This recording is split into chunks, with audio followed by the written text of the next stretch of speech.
Por un lado, una revolución instaurada por campesinos y obreros, la cual no solo derrocaría la última monarquía gobernante en Europa, sino que instauraría las bases para la formación de una de las superpotencias del siglo XX. Y por otro, un género musical proveniente del soul, el cual cobijaría a las poblaciones desarraigadas y discriminadas en el territorio americano. Hoy, en la historia detrás de la historia, la Revolución Rusa y la música disco. Acompáñanos.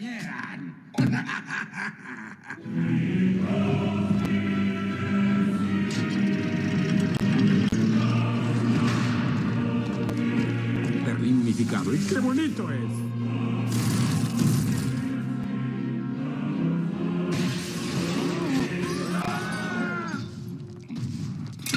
¡Muere el capitalismo! Now get your head in there. Yeah. Now pick up your feet. Put it all together. Yeah. Suki, suki, suki, suki, suki. Yeah. You got it, Uncle Phil. There you go, there you go. Hola, yo soy Juanse, gracias por acompañarme en el segundo episodio de la historia detrás de la historia. Hoy estaremos analizando la Revolución Rusa desde la música disco. Como recordarán, en el episodio anterior estuvimos analizando a Rocky IV y la visión que planteaba de la Guerra Fría, cómo señalaban a los soviéticos como los culpables de todos los males de la humanidad. Pues el día de hoy estaremos analizando los orígenes, cómo se llegó a la formación de esta superpotencia. Comencemos entonces analizando o estudiando brevemente qué fue la Revolución Rusa y qué impactos trajo para la historia, no solo de Europa, sino del mundo entero. La Revolución Rusa fue un proceso de cambio de régimen en un país gobernado por una monarquía que concentraba el poder en la figura del zar. La crisis económica y los conflictos bélicos habían debilitado a la clase gobernante. Con el pueblo y el ejército en contra, se produjo la renuncia del zar, tras lo cual se instauró un gobierno provisional en marzo de 1917. Sin embargo, este no duraría mucho y en octubre de ese mismo año, con protagonismo de la clase obrera, los bolcheviques, partido político mayoritario en la Rusia de aquel entonces, tomaron el poder, iniciándose una guerra civil que duraría hasta 1920. Algunas de las características de la Revolución Rusa. No fue una revolución burguesa como lo fue la Revolución Francesa, donde el protagonismo lo tuvo la clase media acomodada denominada burguesía. En cambio, la Revolución Rusa fue impulsada por la clase obrera o proletaria que se organizó a través de los soviets. Los bolcheviques basaron su ideología en el marxismo, que propone principalmente el control de los medios de producción por parte del Estado. Además, vale recordar, Karl Marx hacía referencia a la lucha de clases. A diferencia de otras revoluciones, dio nacimiento a un Estado comunista y no a una monarquía parlamentaria o a una democracia liberal. Generó impacto y preocupación en otros países del mundo por el violento cambio del régimen, de una monarquía a un gobierno comunista en relativamente poco tiempo. Finalmente, en 1922 se fundó la Unión de Repúblicas Socialistas Soviéticas, un Estado federal que buscó implantar un sistema comunista donde la economía quedó bajo el control del gobierno. La Revolución Rusa fue entonces un acontecimiento decisivo en la historia del siglo XX y es uno de los más estudiados hasta el momento.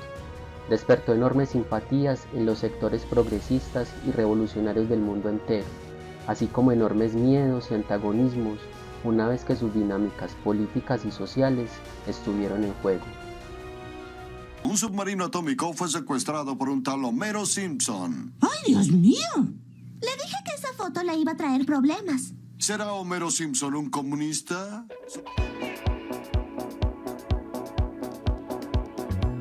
¡Oh, oh, oh! 5 sí, 5 sí. ¡Oh, oh, oh, oh! 5 sí. Este estilo musical, que contiene influencias del rhythm and blues, el soul y hasta el funk, nació en Filadelfia en los años 60. El entorno no era fácil, ya que todo el ámbito musical estaba dominado por aquel entonces por el soul. Es de esta manera como el grupo Bee Gees se convirtió en ese punto de unión entre el soul antiguo y el nacimiento de este nuevo género. Pese a que su boom no vino hasta varios años después, Nueva York, concretamente la Sala Estudio 54, se convirtió en uno de los máximos exponentes de la música disco desde sus inicios. ya que fue el lugar en el que se dio a conocer este tipo de música con el fin de que todos bailasen, se divirtiesen y liberasen de la cotidianidad de sus vidas y de los problemas sociales y políticos derivados de la guerra de Vietnam. De esta forma, todos aquellos colectivos que fueron fuertemente marginados por las leyes encontraron en este nuevo género musical un refugio en el que liberarse. Pese a que sus inicios auguraron un futuro esperanzador para este incipiente género musical, no sería hasta 1975 cuando la música disco conquistó la cima. ¿Sabías que las ventas de música disco subieron 400% a finales del año de 1976, maestro? Si esas tendencias continúan...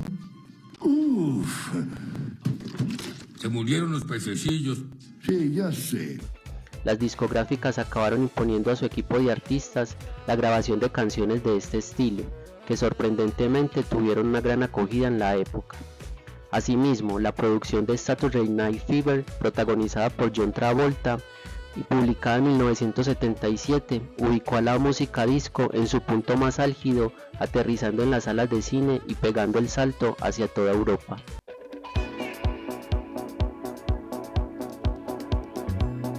Boney M es un grupo musical que nació en Países Bajos a mediados de los 70, compuesto por los músicos Liz Mitchell, Bobby Farrell, Marcia Barrett y Maisie Williams.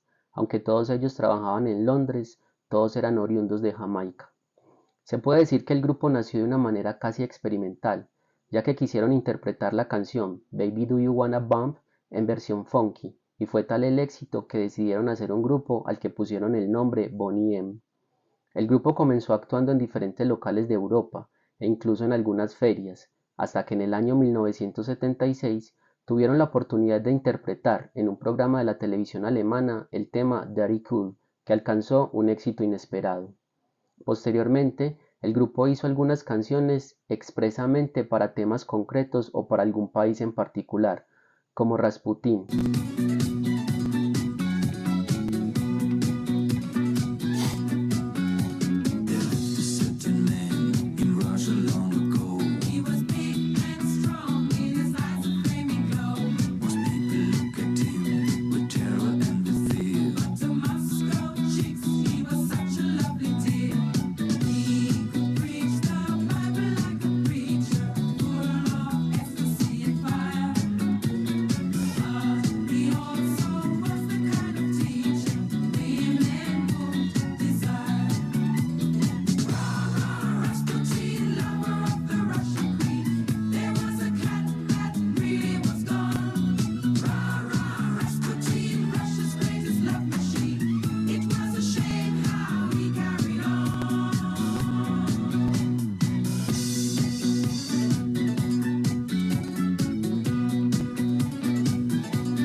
To do something about this outrageous man became louder and louder.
Grigori Efimovich o Yefimovich Novi Rasputin ganaría su fama en la historia ya que trabajó como consejero del último zar de Rusia, Nicolás II, y su papel fue determinante para la caída del mismo.